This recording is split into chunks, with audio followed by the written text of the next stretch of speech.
annual Christmas pageant tickets are on sale now. They're advertising it on TV now? The pageant is an especially big deal this year. It's the 75th anniversary. I want to give special mention to Grace for volunteering to direct it. You did what? Oh no. Did somebody die? It's worse than that, son. It's going to be the best Christmas pageant ever.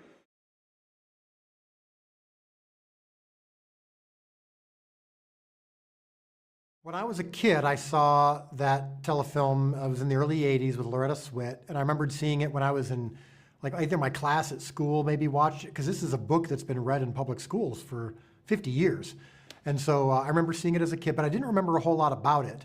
So I watched it again, like, I don't know, maybe 7, 8 months ago to see if I was, copying anything, and it's very, very different from this movie.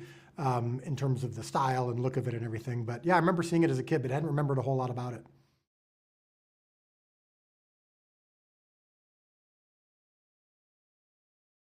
Well, you're saying exactly what I hope people say when they watch it, which is they don't know what time period it is. It's meant to be timeless. It's meant to be nostalgic. It's meant to feel like then, quote unquote then. Whenever then is for you, that's what this movie is hoping to evoke. It's less a specific timestamp than it is a feeling. And we've been really grateful to hear that that's what people have been saying after they watch it, because we were going for that. Movies that I used kind of as an example for my department heads were movies like Babe and Paddington 2, just masterpieces that where you're watching it going, it feels like the past, but I can't identify a decade, and yet it still feels relevant. It still feels now and then to me. So that's what we were going for with this film.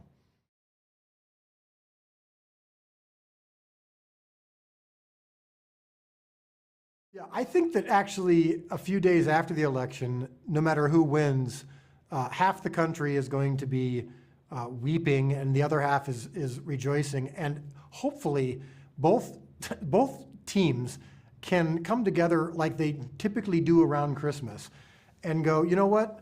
Politics aren't the actual most important thing in the world. Our lives are going to go on, and we're still going to celebrate Christmas. And on Christmas Eve, when we're typically singing Silent Night or listening to Christmas songs on the radio or getting ready to open presents, we're not actually thinking about who's in the Oval Office.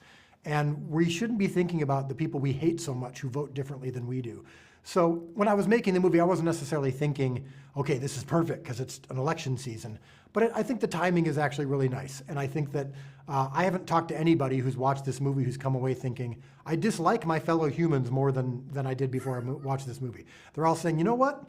The people we think of as other, the ones who we don't identify with, the ones who we think are intruding onto our tribe when they actually belong in the other tribe, you know what? Ignorance isn't bliss. If I know them better, if I maybe understand them a little bit better, maybe we can see some of our commonalities, and maybe we can, at the very least, spend some time together and not hate each other. And I think you see that in the film is that both the Herdmans, who are the bad kids, and the churchgoers, who are supposed to be the good ones, they learn from each other and they give each other something that they really needed. I think that's an important message. Oh no, it's the Herdmans. Now. The Herdmans are absolutely the worst kids in the history of the world. What'd they do now, dear? Break another window? Set something on fire? Steal your lunch and then punch you for not having any candy? No, even worse. We're gonna be in your Bible play. Herdman's in church. Oh boy.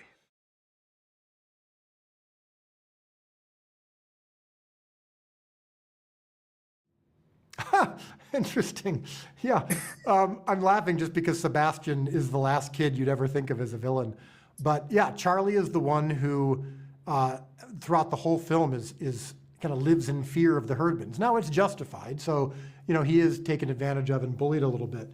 But yeah, I think though at the end, Charlie, like everybody, does learn what the Herdmans are trying to teach. But I think you have to say, even though the Herdmans are the reaction to them is too harsh, they're not exactly heroes in the first half of the film, So this is a little bit of a, I'm not doing The Shield here where it's, or The Sopranos where we got all these anti-heroes. But I think everyone has a little bit to learn throughout the film, and I haven't heard Charlie as the villain yet before, but it's an interesting take. Yeah, it was great. When you're looking for kid actors, it's not easy. You see hundreds of hours of auditions, and eventually someone just pops. And Molly Beth Wright, who plays young Beth, Molly Bell Wright, sorry, who plays young Beth, jumped off. I mean, her face is so precious, and she has all the moves, the humor, the pathos. And she had to be a good counterpart to Imogene, because Imogene is the one who's, you know, the worst one, the toughest kid. And so you had to have kind of the opposite of who Imogene is, and Molly just delivered that so beautifully. And then also what was really cool is we cast Molly, and then we ended up casting Lauren Graham as older Beth. And we weren't necessarily demanding that we found someone who just looked like Molly, but they ended up, it was a beautiful pairing. Lauren looked like Molly and had that same ability. I think few actresses or actors can do this as well as she can, is walk that tightrope between humor and pathos. And so the casting in this movie is one of my, I'm probably as proud of the actors of this movie as anything I've ever done.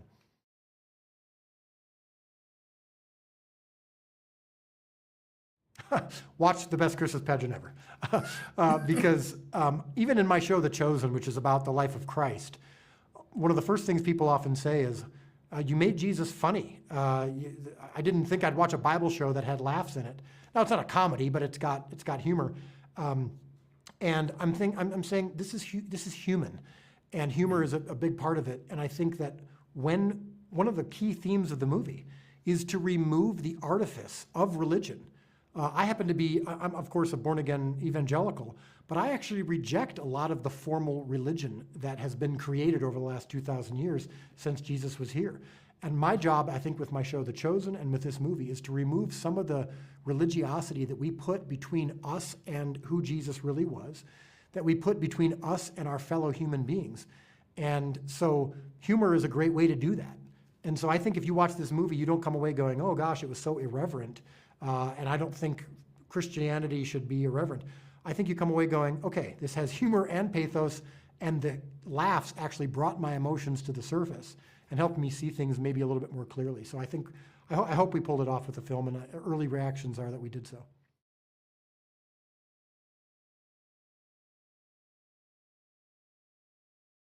Well, good luck, because they're no doubt gonna go on some rabbit trails, because they're two of the funniest people that I know. Two of the easily distracted people, but they really are brilliant. They do a great job in the film. I'm very proud of their performances, but working with them was as fun as their performances. And what they're able to do is, and I love this about comics, and I think a lot of stand-up comics are able to do this, like Pete, Judy, a comedic actress, is they understand timing. And so because they understand timing so well, they can read the room, even when they're doing a movie where there's not an audience watching, but they just understand that tightrope between comedy and drama. And so when we get to that point in the movie where everyone comes together and the emotion starts to come out, Pete and Judy just nailed it. And so it was a joy to work with them, and I think it comes out in their performances. I thought you all might be interested in one of my stops. You never told me you visited the Herdmans. I got the biggest ham for you guys. Is your mom home? Not when the sun's up. What if the Herdmans ruin this for you? They probably will, but it's not about me. Jesus was born for the Herdmans as much as he was for us. We'll be missing the whole point of the story if we turn them away. Well, that's a pageant I'd actually like to see. Mother Mary puffing on a cigar, shepherds clobbering each other with their hooks. $5 say they burned down the manger.